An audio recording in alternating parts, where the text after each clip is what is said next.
Welcome to a special episode of the Ikaricast Classic with myself, the host and creator of the podcast, Ikaricast. Hello. And, as always, RRPG. I'm Batman. Yeah, if you couldn't tell his impersonation of Christian Bale, we're doing a review for the recently released Justice League film by the duo known as Zack Snyder, and Scott Snyder does not exist amongst the movie scene. But anyway, I'm RPG here, by the way. Yep. The way this format's going to be is, like with every review that's been coming out, we're going to do a non-spoiler, review of it, just going over initial impressions, and then at some point of the review, we're going to go into the heavier stuff because we're nerds. Specifically comic nerds, myself and Jerry. Ain't that true? So, since I'm taking point, you guys want me to go first? Yeah, why not? Why not, buddy? Overall impression of Justice League. This is the best movie I've seen Zack Snyder direct.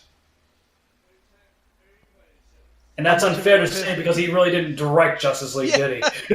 Yeah, that's kind of an identity crisis that they say he's the director. Even though I would say he mostly had a hand in it before he had to step off the project due to the unfortunate circumstance of what happened to his daughter back earlier this year. Yes, and once again, like we said in the past when the initial incident happened early in the year, our condolences to Mr. Snyder and his surviving family members for the tragedy that happened with his daughter.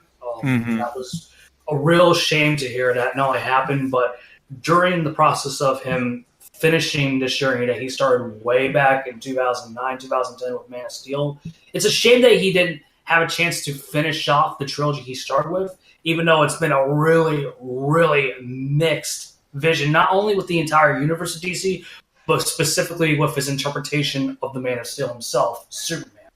Yeah. That said, I'm not even joking. This is one I was expecting, and Jerry can attest to this too, in the coming months, even before the tragedy even happened, even though I liked the trailers, I was having that weird gut, my feeling to saying that this is going to be a bad movie. And to see that this movie wasn't as terrible I thought it was going to be, that's good enough. Like, you can tell, before I get to the spoiler territory later in this episode, there is forced course correction from the studio. Yeah. Obviously. Mm-hmm. However, I'm glad that the studio is, somewhat not as forceful as they obviously were with the theatrical cut of last year's release of both Batman vs. Superman, and especially Suicide Squad, but there's still influence there, and I'm glad that they're taking the positive outcome that was Wonder Woman and not scrapping the entire universe, you know what I mean? Mm-hmm. But my overall impressions, this is right next to, if Wonder Woman is the pinnacle of the DCEU films thus far, this is a second close. Like, this is number 2, the best movie. Who wants to go next?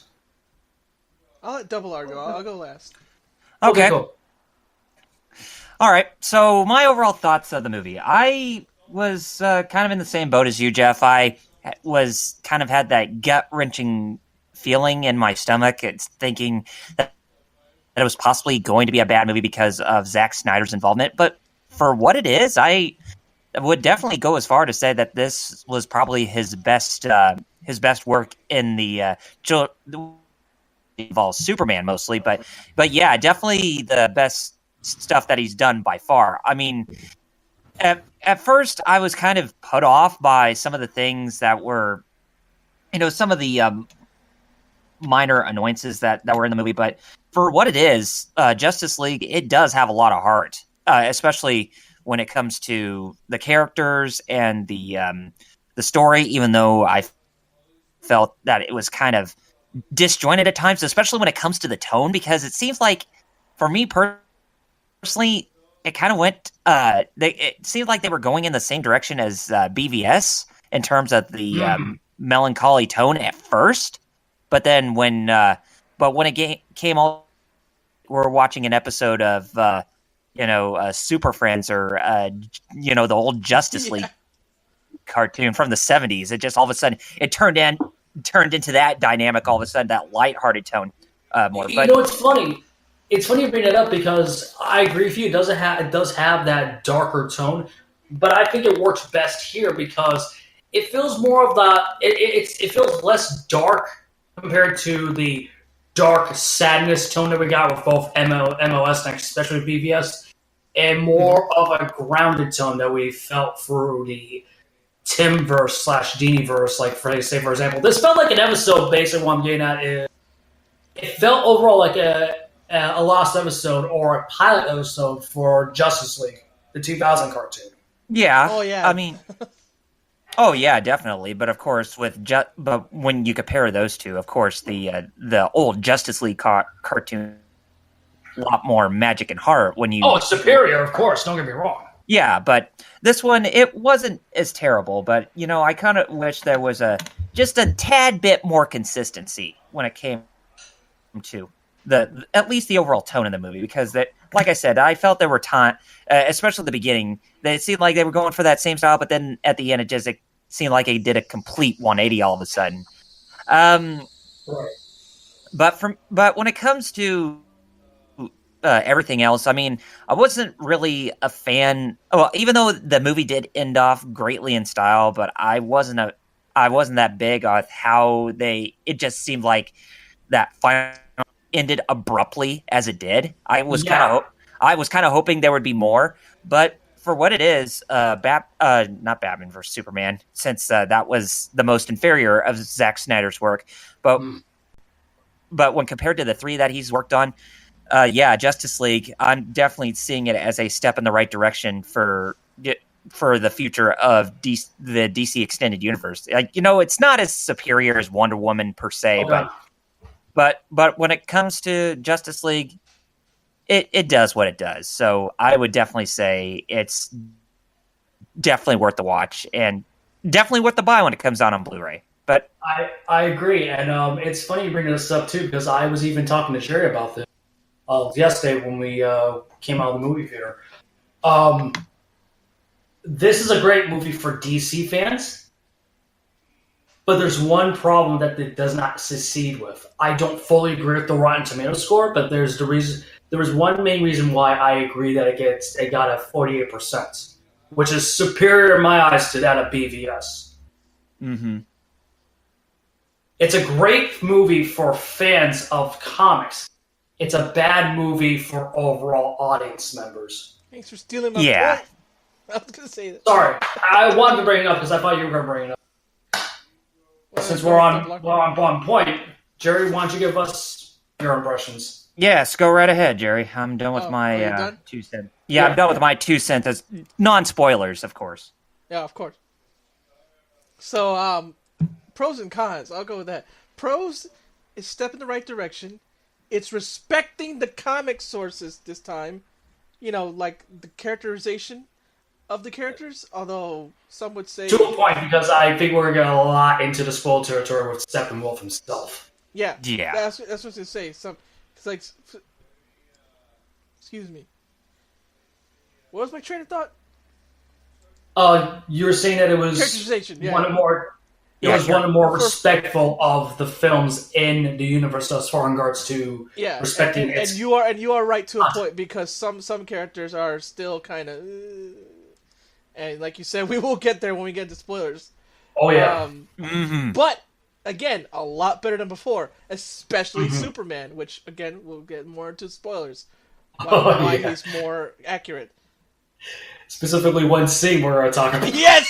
Yeah! I love this. That's also Maximilian's favorite scene, if you like spoilers. He has a spoiler review, too. So...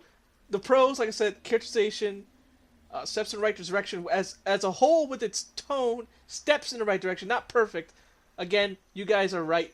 Wonder Woman still is better at this. Yeah. And also, the little shout-outs were also great, especially at the end. Which me and Jeff were like, yes! Yeah. Especially seeing a I gotta go what you're talking about right now. Yeah. The extended scenes, yes. Yeah, the post-credits scenes. Yeah. The cons, though, I don't know if it's because of studio meddling and because of two different director styles that we got this whole jumble of tone and of pacing.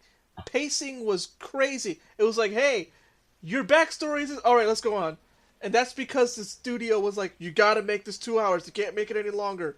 You got to make this 2 hours, and because of that, stuff was cut out that could have explained things more, especially for a casual fan. Like I said, that was my point. That for a straight nerdy comic book fans like me and Jeff, and I think Double R, right? You read comics. To an extent, yes. Like three of us, we know these characters, and we know, like, oh, they're referencing that, like, so we don't really need it. We're fine. We're fine without the origin stories because we know them. But for the casual audience, they're like, oh, why is that important to me? And they kind of dropped the ball on that. Yeah, like I definitely see where you come from because you're not wrong. Like the reason why I worked for Marvel, and it's funny because I forgot who it was because we watched the review when you were over here last night after the movie. We watched the review and someone said it best. I forget which content creator it was on YouTube, but they said that DC, unlike Marvel, could get away with it. Yeah. Because people know the origins of most of the heroes more so than, say, like the origin of Captain America or Hulk or Thor or Iron Man before the MCU started back in 2008. You know what I mean? Yeah, DC were more pop culture integrated, Yeah, but it's still mute is what I'm getting at. Like, it's a weird 50-50. You know what I'm saying? But continue, man. So yeah, those are my cons. So that's why overall, again, spoiler-free thoughts is that it's above average. If you're just looking at it as a typical moviegoer, it's above average. I agree with Jeff and other people said it. It's second best DC movie right now. And and it's above average. But if you're a comic book fan, I'd give it a 9 out of 10 if you're a nerd like us. But if you're just looking at it objectively as a film, it's got problems, but it's way better than the previous entries. So it's middle of the road, above average, and that's okay. So that's better than BVS and the other besides Wonder Woman. Suicide Squad, and I agree. Yeah. So basically, with your comic side giving it a 9 out of 10, your casual side would give it like 7 out of 10 at best. Yeah, 7 or 6. Yeah. Because I agree wholeheartedly. Definitely. Well, all right then, folks. We are at 13 minutes, 6 seconds, well, more now. 13 minutes around into this recording, so... Spoiler time! Yeah. You can drop out here if you don't want spoilers. These are spoilers! We're going to go into our in-depth thoughts now. You can leave if you want. Please leave a like. Still leave a like. Don't worry. All right. I'm giving you 5 seconds to leave. 5. 4. 3. 2. 1. Spoiler time! Power Rangers. That's a big spoiler right there. The Power Rangers showed up. Who knew, right? Yeah, I know. Spoiler time. Lord Zed was behind Steppenwolf the whole time? Oh my god. But guys, in all seriousness, how much of a jobber was Steppenwolf? Yes, jobber was the perfect word when we watched Max's review. Yeah. You and I were trying to think of, this guy sucks. What is the best word to describe Steppenwolf? And I think it was Tasty Steve when they were talking with the guys over at Yo Video Games. Steve, yeah, but it wasn't Tasty Steve. Yeah, but his handle is like, isn't his handle like Tasty Steve on fucking Twitter? Tasty Steve's a whole other guy. Okay, sorry. But they're his name is Steve. Just Steve, without Tasty. But Steve, he came up with the best word, and it is jobber. He is the best description because it's funny. Like, we were talking about, how I feel like BVS did a better job of representing the death of Superman. Mm-hmm. To, at another point, this movie screwed up the return of Superman. Yes. Yeah. I have a thing I told both of you, so I'll tell the audience now. When they were gonna revive Superman, my thoughts were, this can't be how he comes back, because in the comics and in the other material, he's just in a coma. He comes back anyways. Mm-hmm. Yeah. And you heard it at the end of BVS too. You could actually hear that heartbeat from his grave, meaning Yeah. that he is still alive. So Exactly. in Justice League, that's inconsistency right there. So my thought was, oh, they're not gonna revive him this way. It's gonna botch, and that'll make Bizarro, and that'd be a cool way to introduce him. And no, they played it straight. I was like, what? Or the alternative, and just if they brought in Ra's al Ghul, they could have just thrown him into the lab. That way, Bizarro would actually come alive there. Oh, sure. Yeah, so I would have bought it as Bizarro's origin, not for Superman's revival. No, like, that threw me off. That threw me off course. I'm like, what? That was stupid. That was really stupid. Yeah, I mean, using one of the cubes and the Flash's speed and electricity to actually cause that jolt to wake up Superman from the dead. That's like, really? That's like the last possible thing that came to your mind when you trying to figure out a way how to revive Superman, when you should have stuck with the original material like you were supposed to. Yeah, like you said, especially since the last one showed that it was going to do that. Stick to the material. Nope. Let's do this weird turn. With Jobs and Berg being head of DC Films, maybe that could be a thing now, hopefully. I wonder whose idea was that, Snyder's or Whedon's, for the revival. I would say Snyder more so than Whedon, to be blatantly honest. Yeah. Uh-huh. But while that scene was horrendous, the legit return of Superman. Yeah, that was. I love that though. Like this, even how discombobulated it was. Yeah. Mm-hmm. Knowing what the hell was going on, knowing what the hell's going on. Yeah. I love that scene. See, where Superman was dark and edgy and emo and evil, like he's not Superman. He's Super Sad Man. Yeah, he definitely reminded me of the Injustice Superman based on that personality. No. See, here's the thing. I would say he's actually worse than Injustice. Oh, yeah. Well, yeah, because he acted more like a cold-blooded killer than just a whiny dictator. See, but that's the thing. Like, even the cold-blooded killer side of Superman made more sense on his downfall in Justice, where there's no explanation in the DCU side. You know what I mean? Mm-hmm. And this is coming from someone who liked MOS. You know what I mean? The more I see BVS, the more I despise it, especially its soundtrack, which I'll get to eventually when we talk about near the end of our spoiler session. This is the movie I was happy to finally see the Superman that I've wanted for the last 5 fucking years. Pardon my French, but it's true. Yeah. Uh-huh. So we're talking about characterizations now. The beginning of the movie, that was that gave me the feels in the beginning. To quote that gave me hope, ironically enough. Internet speak. Mm-hmm. Yeah, like the beginning where they had that's Superman. Yes.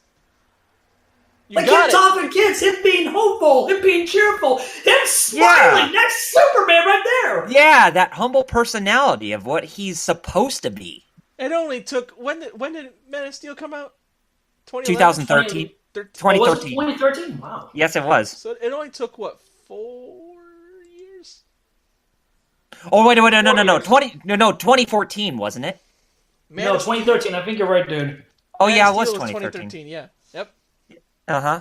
Only took 4 years? Yeah. Jeez. To get it right. So, more Superman, or shall we go into who I liked, but I could see the problems, but I really did enjoy his character. Yes. But I'll let you guys talk about his problems too, but with the Flash, his characterization. Oh, yeah. Now, you made a good point, Jeff. Him acting like this, and he is a rookie hero still, so it kind of makes sense. But I also do agree that they kind of pushed it too hard, like over. Oh yeah, like all the way up to 11. with that characterization. Like, they could have dialed it back a little, I agree. They could have definitely dialed it back. Mm-hmm. His neurotic... But I actually did like it how there had to be somebody who was the most human out of the Justice League, so that way they at least have some heart instead of just all being what they are. Because I heard some people online say that they really weren't a fan of how Cyborg was portrayed as this emotionless human, but that's kind of the point of what he's supposed to be in the universe, Before we get to Cyborg, I have to say this about Flash. And shout out to Double Toaster, one of the best review groups on YouTube. It was weird to hear this from Martin because I obviously didn't see the movie. I saw it yesterday, but the more I saw it, and it wasn't only him that brought it up, but there was another reviewer too. I forget from which YouTube clip, but a lot of people were bringing up of how Ezra Miller's interpretation of Barry Allen can fall into the spectrum of autism. Like, it was weird to hear at first, but when you say it, it's like, yeah, I can actually see that. It was, again, weird to hear that at first before seeing the movie, but when you see his, the characterization, the way he acts, his tics, it's like... It does make sense. I can see that. Mm-hmm. However, if there's one thing I hated, people know who the Flash is. He's the speedster. He's super quick. He's quick on his words. He's a quick talker. I hated how they tried to introduce the Speed Force in the DCEU just with one sentence.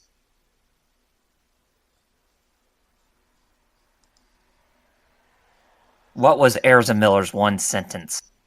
No, the way that they were trying to talk about the Speed Force, like that scene where... he's eating pizza, he just mentions it offhandedly. Yeah, I call it the Speed Force, nom. It's like, hey, DC faithful, you got that wink nudge. Yeah, we got it, but not the general audience. Exactly. Yeah. But speaking of Cyborg, going into that character now, where I think Flash was the third strongest, I honestly think the strongest character, ironically enough, wasn't Wonder Woman, even though she was actually characterized really well in this movie. Mm-hmm. Coming off of the success of her very successful solo. I think the strongest character, funny enough, and I thought he was going to be the weakest, even seen from previews starting way back at Comic-Con last year. And I'm talking about last year, I'm talking about 2015, when we saw the first teaser alone. He is the strongest character narration and characterization-wise in Justice League. Mm-hmm. Cyborg, yeah. I actually liked Cyborg because here's the thing. Unlike Flash and unlike Aquaman, let's do him at next. least Cyborg has a journey. Yeah, exactly. Especially at the end, you see the journey he makes. It actually, Mm-hmm. There it is, Yes, he has the rare elements in a Zack Snyder film, and it's called character development. Yeah, exactly. Very true. He actually grows as a character because at the end you see that ugly original look at the end. He's like, he grew. And now he physically. I get that was supposed to be the visual representation, but still, that original design was crap. But that original design alone was just a bad design. Oh, yeah, it was. Oh, and speaking of the Flash, there was one thing I did like about the Flash. It was that he was quippy when it came to humor, even though some of it was off-putting. And the funny thing is, in the humor alone, you can tell who was Whedon and who was Zack in regards to humor. But more to the point, there was one scene in the entire movie I loved, and that was the turn of Superman when he went to the scene of his death in BVS.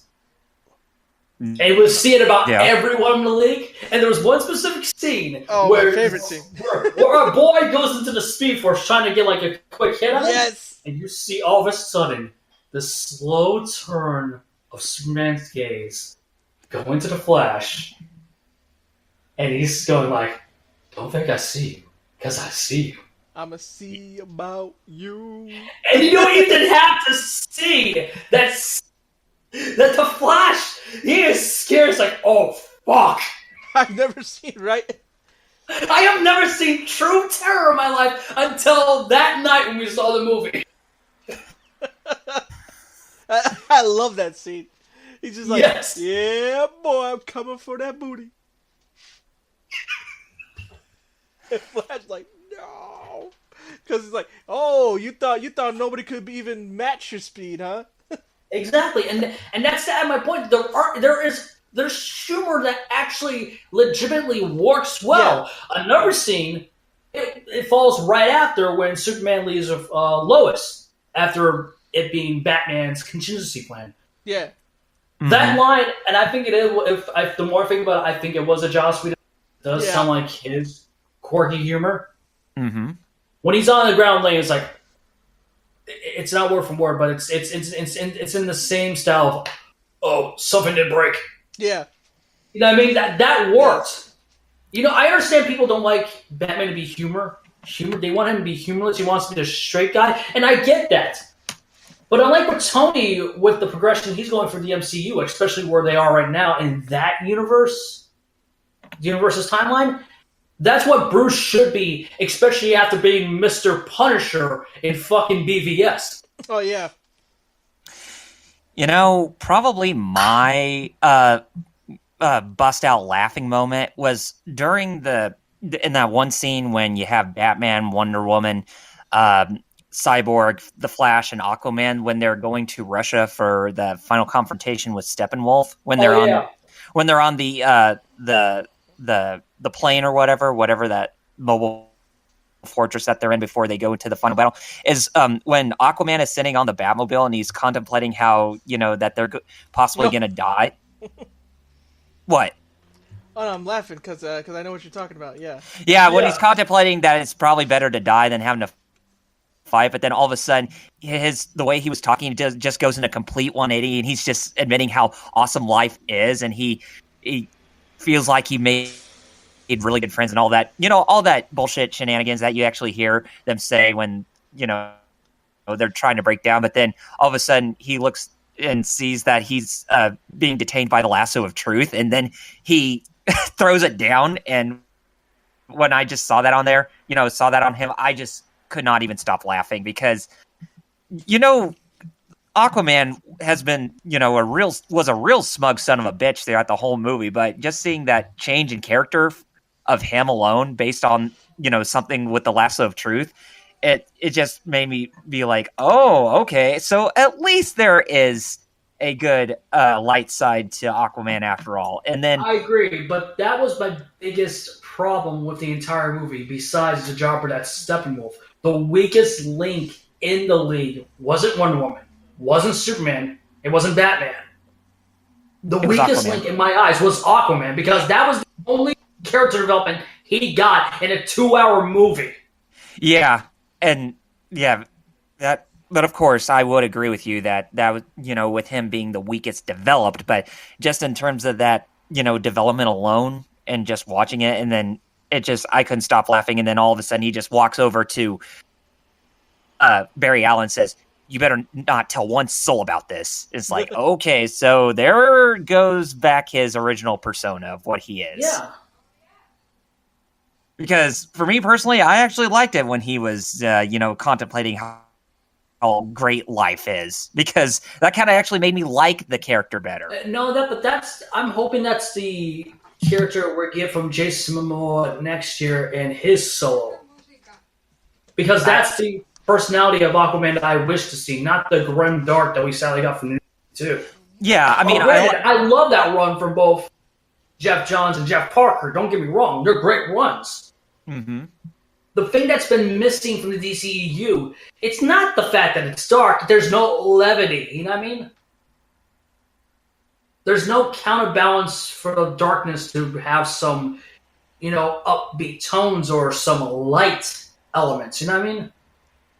Yeah, but when it comes to... I'm glad the DCU has more of a grounded approach than the Marvel Cinematic Universe. But that's been my biggest issue, and I see that they're trying to, but they need to try better with their movies going forward. You know what I mean? That's my biggest gripe with the DCU in general. Yeah. Although I really wish that they did some more with the movie. Like, I wish this was more than just 2 hours, because it seemed like there could have been more that could have been done to the movie. Well, in terms of like character development and all. Like, for instance, Steppenwolf. I could not even. It's just like he was just probably a video the game character. He was just a dude to punch. Yeah, the weakest villain next to the Enchantress in Suicide Squad. Oh yeah, yeah. He was just a dude to punch. He might as well have been called. He might as well have been just called Jobber McJob Guy. He should have. Mm-hmm. It's like I'm trying. It's just like he's in this personality where he's like, I'm tired of doing shit for my own nephew Darkseid. I want to be my own thing. It's like he has his own personal just like problems that he just... Yeah, it's called small dick syndrome. Mm-hmm. Exactly, and it's just like, really, that's how you're going to base the character off that personality throughout the entire movie and not give him some great development, possibly completely botched on? Actually, it's even worse when you think about it, because, okay, it makes sense with Steppenwolf coming with a swarm of parademons in that flashback scene, which I did like. Well, yeah, I mean, it makes sense, but I'm just talking about, like, at present events. Like, but that's what I'm getting at. Like, when it comes to to the members of the Justice League, how they faced him, it's just like... Right, it just seems like there was... Yeah, it just seems like there was a lot that was missing from that character alone, that they could have actually done better. It's true, but what I'm trying to get at is there should have been a much more bigger threat than just one new god. Mm-hmm. Yeah, like, it should have been... Where's the army of Apocalypse if this is supposed to be interpretation of Justice League War? Like, okay, fine, you're not using Darkseid. Where's Granny Goodness? Yes! Where's Caliban? Where's the Furies? Yeah, exactly. Like, there should have been more of the new gods that instead of just one.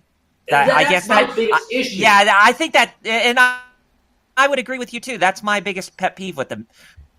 Just only one villain. It's not enough. Especially if you're going up against a League of Heroes, there should have been more than just Steppenwolf. That could have easily segued into, the next Justice League movie where Darkseid, like, for his inevitable appearance. Actually, I would agree with you, but at the same time, I can't, because if they do Darkseid right now, that would ruin the purpose of Darkseid's entire presence in the DC universe proper, because of how he's the ultimate of evil. I would say for a sequel, and since one of the producers just confirmed that this particular character does have a planned future in the extended universe, have the sequel take the inspiration from the White Martian arc of Justice League. Like, like with the sequel Justice League Dark, do you think they probably should have done, like, maybe have Brainiac as the main villain instead of Darkseid, so that way they can at least build up the suspense for his inevitable appearance in a third Justice League film? I would say save Brainiac for a solo Superman film, to be honest. Though I wouldn't mind. The reason why I'm saying the White Martians is because of one thing. With White Martians, you get John Jones, the Martian Manhunter. Oh yeah, that does make a good point. But you guys can hear in my voice too that I'm really not that big into DC comics like Jeff is, and especially our good friend Nightwing One, who is big into the DC universe, especially when it comes to Batman. But I just really enjoy the entertainment. I guess I'm not really that big of a buff as Jeff is, but you get what I'm saying. Of course, I get that. And speaking of comic buffness, that flashback scene where they were first showing off the war originally with Steppenwolf and the New Gods, with humanity with both humans, Atlantean, and the Amazonians. Yeah. How do you guys honestly felt about that extended cameo with Green Lantern? Yeah, that old Green Lantern, which that was cool that they didn't outright say it, but they also didn't just hint at it. He was using constructs, and they even showed the ring flying off him. Mm-hmm. Like, yep, Green Lanterns are in this universe. Like, I'm 50-50 because, like, on one hand, I thought they used it proper because of sadly what happened to 2011 solo outing. Mm-hmm. While it's a weird movie, I think it's an alright movie, but it's still a weird movie nonetheless. Yeah. The 2011 film. Yeah, Fart I hear clouds because of Galactus' fart. Yeah, being parallax of all things. The entity of fear is a fart cloud. Well, I guess people are scared of farts. I don't know. Oh god, you just gave me a horrible. But you know, by WB. But you want to know what I'm actually really excited? What really got me excited at the end of the movie? What? That last post-credit scene where we finally got a glimpse of Deathstroke. Oh yeah. Well, that made us, because I love Deathstroke, the Terminator. And like I even said when I saw it, the only Wilson that counts. Yep. Not only that, but Joe Manganiello, he looks. It's funny because Joe Manganiello of how he as Slade Wilson. This is the first time in a very long time that I've seen an actor portray a comic character like he was literally ripped right out of the comic handle. The last time I saw that, I forget the guy's name, but he's the guy who plays Loki in the Thor movies. Oh, Tom Hiddleston? Tom Hiddleston. That is the last time I've seen that well of a transition of an actor portraying a comic character. You know what I mean? Mm-hmm. And the more I think about it, I really don't think the sequel to JL is going to be the introduction of the Secret Society, but I think it is hinting at it for either Justice League 3 or 4 going forward. What I think it's going to be. And it makes a lot of sense because I saw this on, it was either Reddit / DC Comics or the subreddit for the DC Cinematic section. Uh-huh. I think this is setting up Deathstroke solo. Deathstroke solo? Yeah, because remember I told you a couple weeks ago that there was Deathstroke getting a solo film? Yeah. But by the guy who wrote and directed the Raid? Yeah. I remember you telling me that. I think it's setting up his solo for that to break into Arkham or like a Supermax prison to get the recruitments for the Secret Society. Like to represent each villain from the League's respective rogue gallery. You know what I mean? Mm-hmm. Yeah. And I swear, if we're going to get a future Joker, I will say this. Jared Leto needs to go. I hated his portrayal of Joker. Mm-hmm.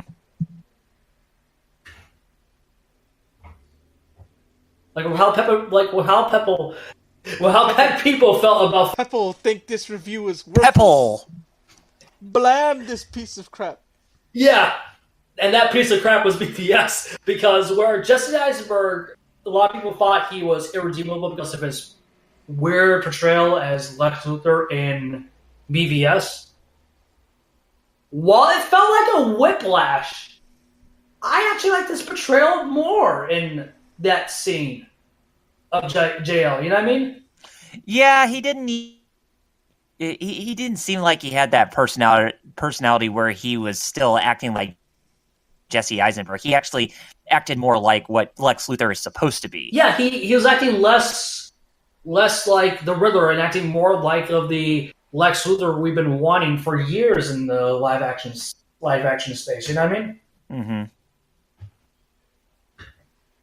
Yeah, but overall, see, there's a lot of problems with JL, and the more I see, I know the problem is Snyder because he can't. He has a good key visual eye. We've all said that since day one, especially with MOS. He can't direct. I think he lacks a streamlined approach to his directing skills. He can't direct. He can't write a cohesive story, though he can write a synopsis. I will be fine with that. You know what I mean? Mm-hmm. he's funny enough. He has the same problem with David Goyer. He's a good idea man. It's just he doesn't write good stories. No. He's not a creative mind in all due respect. It's basically like just hiring a businessman instead of, a creator to actually do the work. Now, since we've talked about the spoiler, and I imagine we're going to a final thoughts, there is one question that I do want to ask. And I think we can all agree that Whedon's influence really helped out the final cut of the film, even though it did have obvious studio interference, just like with the prior releases, with both last year's release of Suicide Squad and VVS, respectively. Mm-hmm. Would you guys, even though he is already set to write and direct Batgirl at some point for the DC Cinematic Universe, would you guys be alright if Whedon came back to direct and write Justice League 2? I wouldn't mind.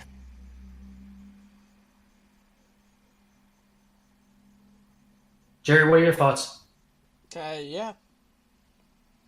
Because I wouldn't mind either, but at the same time, I wouldn't mind Whedon coming back. However, with the success of Wonder Woman and how she portrayed that particular character successfully well, unlike Snyder did with Superman, respectively, I would say go one step beyond and have Reed and White, but have it be a collaborative effort with Patty Jenkins.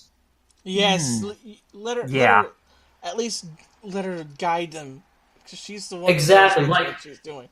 I think the brain trust going forward is the better step than what started, because people tend to forget you have Whedon, you have Matt Reeves, you have Patty Jenkins, you have Jeff Johns, you have a successful partner by the name of John Burke, who has been a very successful producer for WB the last couple of years. But more importantly, they just got Brian Michael Bendis. Mm-hmm. Yeah. I think the DCEU is going to be fine going forward.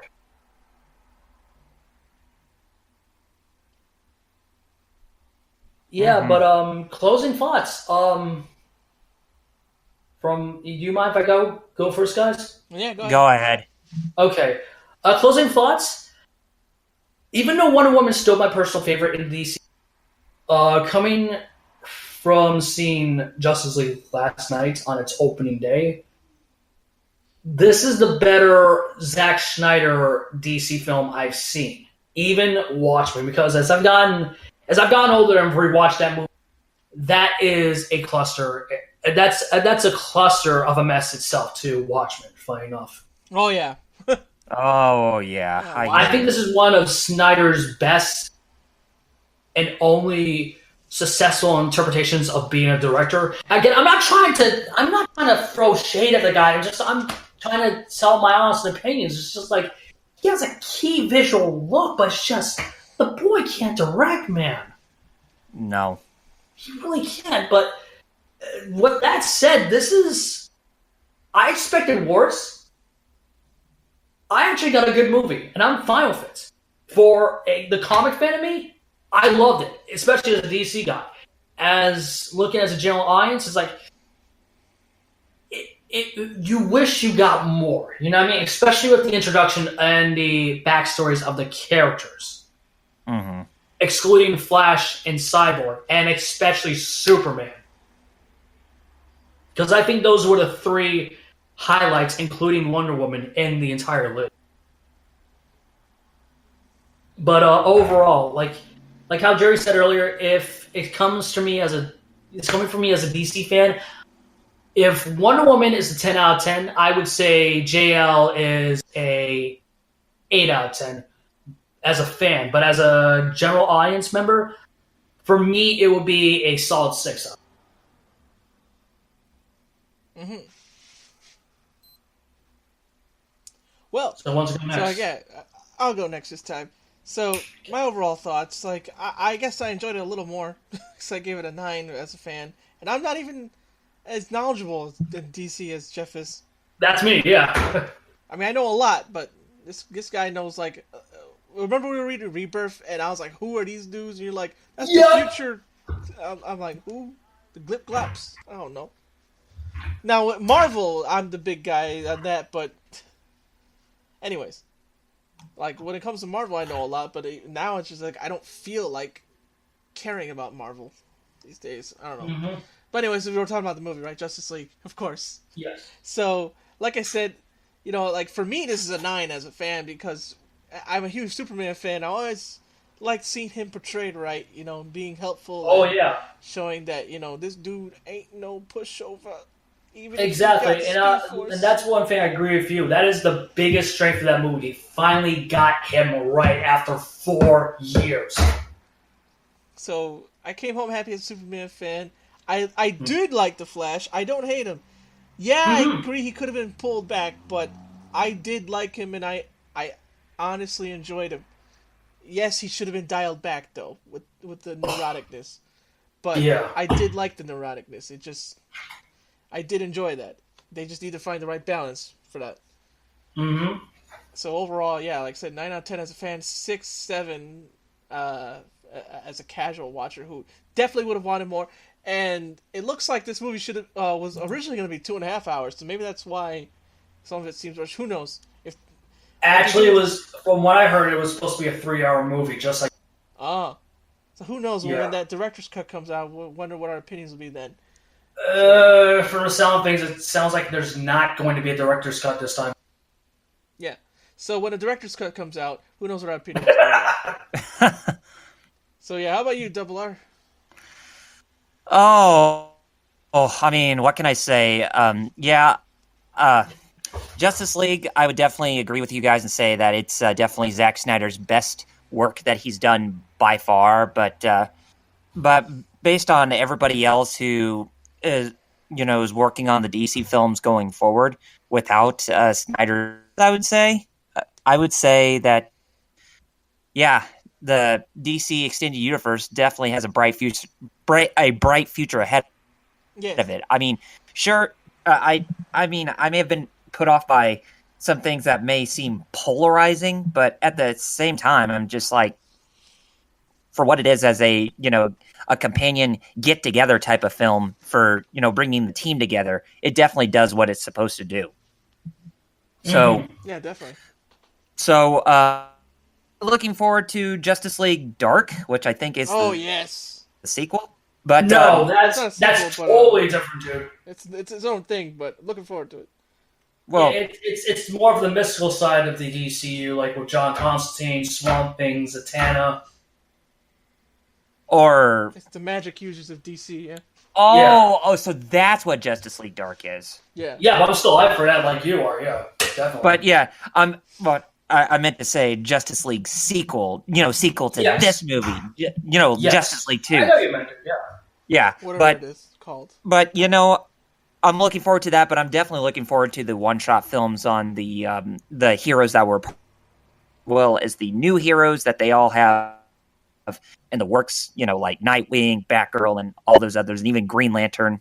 And the Batman, which I really hope that Ben Affleck, I don't think that it would be wise for him to be let go, say, after the Batman comes out. But I would say if he wants to get off that role, then I'd say wait until after Justice League.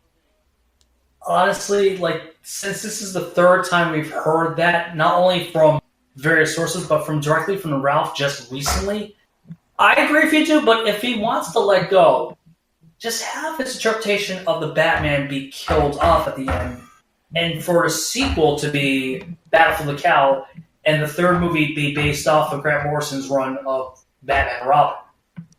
Yeah, I guess you're right. That works best. All right, so we all had our thoughts. Yep. Yep. So, but definitely go watch it, the movie right now, and when it comes out, you will not be disappointed. It's definitely worth watching. Yeah. Like I said, even if you're a casual fan, above average doesn't mean bad. It means above average. Me and Laura had a discussion about that when it came to Bubsy. That's true. That is true. Yeah. The Woolly Strike Back, by the way. I do have one quick question, and we did talk about this last night too. Well, I wholeheartedly agree with you where Greg Gustin gets the superhero part of the Flash perfectly on the TV show. I think Ezra Miller gets the human side of Barry Allen down to a T in the film verse. Yeah, we said that. Yeah. Yeah. Well, they didn't hear, of course, recording. Like, yeah, I just wanted to bring it up as my... and that's why I said, even though I agree there's flaws, that's why I still enjoyed them and didn't think it was bad at all. But just like with the overall Justice League movie It itself, just could even have been those dialed flaws, down. there's Could have room been for dialed down for Ezra. Yeah. But I enjoyed it. It's basically one of those It's like things my where favorite even though it has flaws, it's one of those flaws that where I feel it's okay to overlook, but still improve it. Yeah. And still, but improve it in later outings. But it's okay to overlook for, like, say, this time around. Yes, exactly. Well, all right, what you got to plug? Double R, I'll let you plug, because you got stuff. Yes, follow me on YouTube. My YouTube channel is RRPGReviews, and Final Fantasy retrospective every now and then, and I work on 2 cents videos, trying to get back into reviews. But I do have another retrospective that I'm actually working on. I haven't. It's not Final Fantasy related, but I will definitely put out a video, giving a trailer of it and letting you know what that's going to be. I think you will all enjoy it. But yeah, you can find me on youtube.com/RRPGReviews. Also follow my fan page on Facebook, which is RRPGReviews, and you can on Twitter at RRPG. Be on the lookout for more content coming from me in the future that you're not going to find anywhere else. So this Double RPG signing off, and hopefully I'll come back next time for another Ikaricast classic. So peace out, friends. Mm-hmm. I'm 16-Bit Jeff. You can follow me on Twitter at 16-Bit Jeff. I am currently in the process of doing new material, more likely going into the new year. However, you can catch myself, Ikaricast, and Double RPG next time on Twitch on the 7th of December at 8 p.m. for our annual TGA show. Yes. Yes. And at the end, you'll see all the info right after. Yeah. At the end of this video too, which I put together, by the way. Good job, as always, dude. So yes. So yeah. At Learn the all end the of information me and from there. RRPG's videos, you're gonna see more details on this event. Yes, we definitely want people to join us during the live stream because we got an for announcement. that particular event. Yeah, we got announcements. The future of our content. In terms of the collaborative effort. Yes. So, by the way, me. Yeah, you can follow me on Twitter at Ikariradio, IKARIRADIO. Ikaricast, like I'm called here. Same name on Instagram, same name on Facebook. And go to tapas.io or webtoons.com and search for Ikaricast there. I've got webcomics to read, which, matter of fact, I'm going to work on right after this recording, so... Yep. Anything else? Like and subscribe! I think that was about it, dude. Yeah, I think that's it. Alright, then. I'll see you guys next time on The Drop and whenever we feel like doing an Ikaricast Classic. Yep. Kanyo.